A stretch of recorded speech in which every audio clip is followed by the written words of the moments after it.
পারমাণবিক শক্তিধর, সেভাবে দেখতে গেলে এখন প্রায় বিশ্বের সব দেশই, সেই যুগ এখন আর নেই যখন এক দেশের পারমাণবিক শক্তির ভয়ে মাথা নত করে থাকবে অন্য দেশ। তবে যতই পারমাণবিক অস্ত্রভাণ্ডার থাক না কেন, এক দেশের অন্য দেশকে পর্যুদস্ত করতে অসুবিধা হয় না।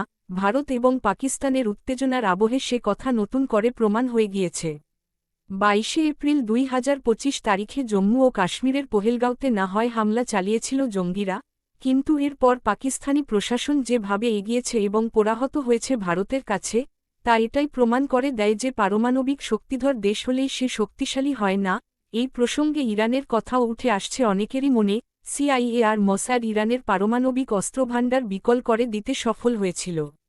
পারমাণবিক শক্তিধর, সেভাবে দেখতে গেলে এখন প্রায় বিশ্বের সব দেশই, সেই যুগ এখন আর নেই যখন এক দেশের পারমাণবিক শক্তির ভয়ে মাথা নত করে থাকবে অন্য দেশ। তবে যতই পারমাণবিক অস্ত্রভাণ্ডার থাক না কেন, এক দেশের অন্য দেশকে পর্যুদস্ত করতে অসুবিধা হয় না।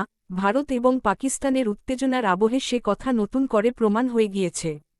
22 এপ্রিল 2025 তারিখে জম্মু ও কাশ্মীরের পহেলগাঁওতে না হয় হামলা চালিয়েছিল জঙ্গিরা, কিন্তু এরপর পাকিস্তানি প্রশাসন যেভাবে এগিয়েছে এবং পরাহত হয়েছে ভারতের কাছে, তা এটাই প্রমাণ করে দেয় যে পারমাণবিক শক্তিধর দেশ হলেই সে শক্তিশালী হয় না।